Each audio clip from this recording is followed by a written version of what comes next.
ভাষা আন্দোলনের নাগরিক কনভেনশন, বাংলার মান বাঙালির সম্মান স্লোগানে কনভেনশন। পুজোর পরে বনগাঁয় নাগরিক কনভেনশন, সীমানা লাগোয়া জেলা বনগাঁয় নাগরিক কনভেনশন, বাংলার মান বাঙালির সম্মান স্লোগানে এই কনভেনশন। আরো বিস্তারিত জানাবেন আবির ঘোষাল, রয়েছেন সঙ্গে। আবির, দেখো, জায়গা বাছাই করাটা খুব গুরুত্বপূর্ণ। তার কারণ হচ্ছে সীমান্তবর্তী জায়গা এবং সেই জায়গাতেই নাগরিক কনভেনশন করতে চায় কার্যত তৃণমূল কংগ্রেসের যারা নেতৃত্বরা রয়েছেন তারাই। এবং আজকে এই বিষয় নিয়ে প্রস্তুতি বৈঠক হয়, যেখানে একাধিক তৃণমূল কংগ্রেসের নেতৃত্ব তারা হাজির ছিলেন। তুমি জানো যে ভাষা আন্দোলন নিয়ে ইতিমধ্যেই জেলায় জেলায় বিভিন্ন কর্মসূচি নেওয়া হচ্ছে। খোদ মমতা বন্দ্যোপাধ্যায়, অভিষেক বন্দ্যোপাধ্যায় মিছিল করেছেন। এছাড়া প্রত্যেকদিন সংসদে তৃণমূল কংগ্রেসের তরফ থেকে এই ভাষা সংক্রান্ত ইস্যুকে সামনে রেখে তারা তাদের প্রতিবাদও জানাচ্ছেন। বনগাঁ অত্যন্ত গুরুত্বপূর্ণ রাজনৈতিক দিক থেকে, তার কারণ হচ্ছে মতুয়া এবং তপশিলি প্রচুর মানুষের বসবাস।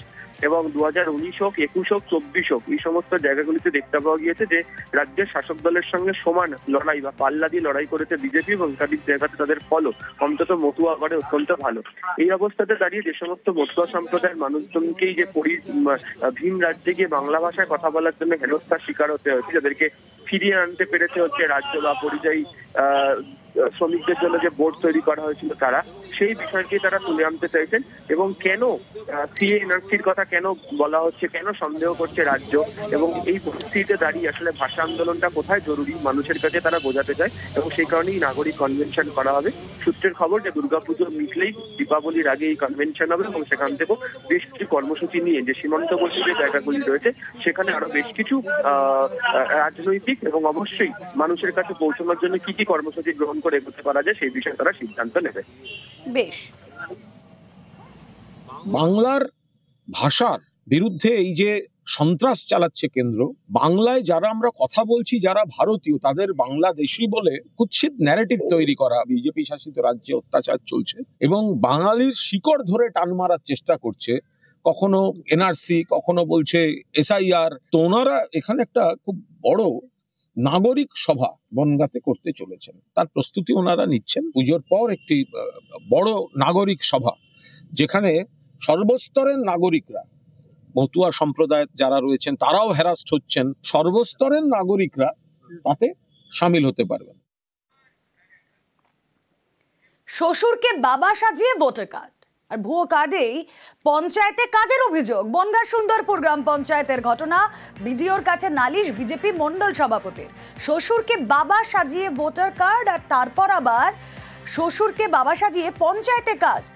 কথা বলবো, আমাদের প্রতিনিধি অনিরুদ্ধ রয়েছেন সঙ্গে। অনিরুদ্ধ, দেখো রুমেলা, উত্তর 24 পরগনার বনগাঁ ব্লকের সুন্দরপুর গ্রাম পঞ্চায়েতের পাটশিমুলিয়া এলাকার বাসিন্দা শাহিদ মন্ডল, তার বিরুদ্ধেই বাগদা বিজেপির 4 নম্বর মন্ডলের সভাপতি বনগাঁ বিডিওর কাছে একটি অভিযোগ দায়ের করেছে। তার অভিযোগ যে এই শাহিদ মন্ডল বাংলাদেশি বাসিন্দা, সে বাংলাদেশ থেকে এই দেশে এসে শ্বশুরকে বাবা বানিয়ে ভোট বানিয়েছেন, এবং শ্বশুরকে বাবা বানিয়ে শুধু ভোটই তৈরি করেননি, তিনি এই পাটশিমুলিয়া গ্রামের বাসিন্দা এবং সুন্দরপুর গ্রাম পঞ্চায়েতে তিনি ভিসিটির কাজ করছেন, অর্থাৎ ভিসিটি কর্মী হিসাবে তিনি নিয়োগ পেয়েছেন, পঞ্চায়েতে কাজ করছেন।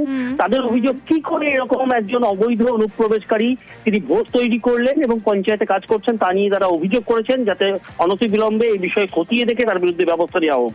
অন্যদিকে অভিযুক্ত যুবক যার দাবি করছেন তিনি বিবাহিত নয়, তিনি বিয়ে করেছেন, এই অভিযোগ তোলা হচ্ছে বিজেপির পক্ষ থেকে। পাল্টা অভিযুক্ত জানাচ্ছেন তিনি বিবাহিত নয় এবং তার বিরুদ্ধে সমস্ত অভিযোগ মিথ্যা। অন্যদিকে পঞ্চায়েতের তরফ থেকে জানানো হয়েছে যে এই বিষয়ে খতিয়ে দেখা হবে তিনি বিবাহিত কিনা, সে বিষয়ে খোঁজ খবর নিচ্ছেন পঞ্চায়েত। নজর থাক। ভোটার লিস্টে নাম আছে, বাবার নাম আছে ওহিদুল মণ্ডল। অ্যাকচুয়াল ওহিদুল মণ্ডল হচ্ছে ওনার শ্বশুর।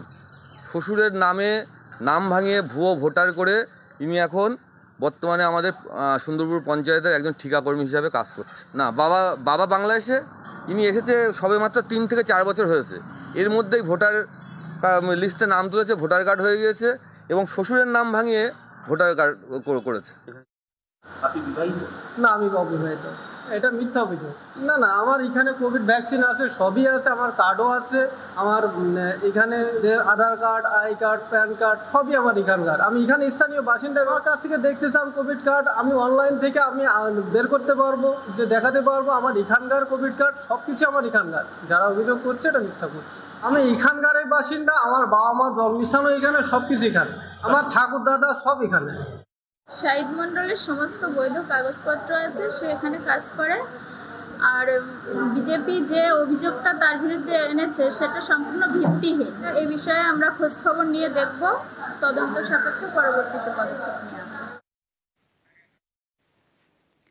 বাংলাদেশের কাছে উত্তরপ্রদেশের বার্থ সার্টিফিকেট, ভুয়ো সার্টিফিকেটে বাংলায় ভোটার কার্ড তৈরির চেষ্টা। বিডিওর কাছে অভিযোগ বিজেপি পঞ্চায়েত সদস্যের। আলিপুর দুয়ারের ফালাকাটার জটেশ্বরের ঘটনা। সার্টিফিকেট অমল মণ্ডলের নাম অমল শাখারি। ভুয়ো সার্টিফিকেট দিয়ে কি করে বাংলায় ভোটার কার্ড তৈরি? কথা বলবো, প্রতিনিধি রাজকুমার রয়েছেন সঙ্গে। রাজকুমার, একদমই দেখো, এই প্রশ্নই কিন্তু এখন একেবারে জেলা জুড়ে তোলপাড়। তার কারণ হচ্ছে, এবং এই প্রশ্নেই কিন্তু প্রশাসনও তোলপাড়। এই ঘটনার ইতিমধ্যেই তদন্ত শুরু হয়েছে, পুলিশ আলাদাভাবে এই ঘটনার তদন্ত শুরু করেছে বলে আমরা জানতে পারছি। এবং শুধু তাই নয়, যে বার্থ সার্টিফিকেট উত্তরপ্রদেশের, সেই বার্থ সার্টিফিকেটের ডিআইবি ভেরিফিকেশন হচ্ছে, এটাও জানা যাচ্ছে।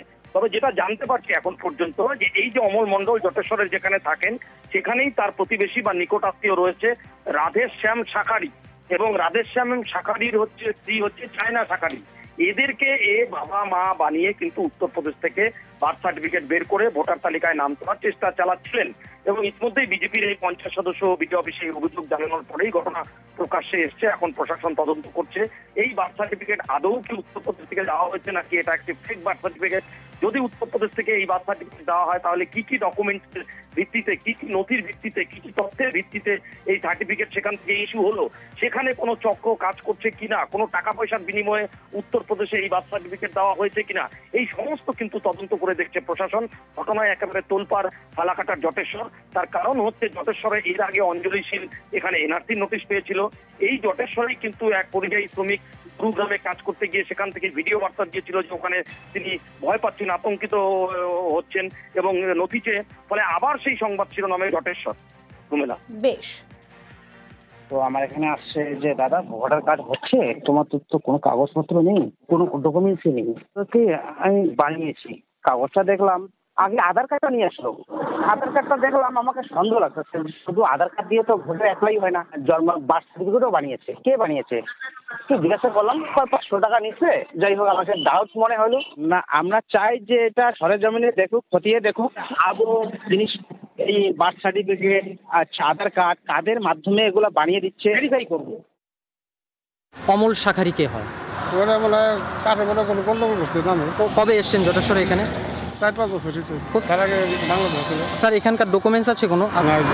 বানিয়ে দিয়েছিলাম, বানাইতে দিচ্ছেন কার কাছে? বানিয়ে দিয়েছিলাম, এটা তো অনেকে মানুষ। কোথাকার লোক জটেশ্বরে? না, জটেশ্বর। তাহলে এখন আপনার কাছে কোনো ডকুমেন্টস নেই? তার নিজের মামাকে সে বাবা হিসেবে উল্লেখ করেছে।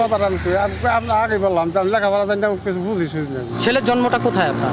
জন্ম বাংলাদেশে। এখানে আসার পর সে উত্তরপ্রদেশের একটা গ্রাম পঞ্চায়েতের জন্ম সার্টিফিকেট সে দেখিয়েছে। উত্তরপ্রদেশে নয়, তাই তো?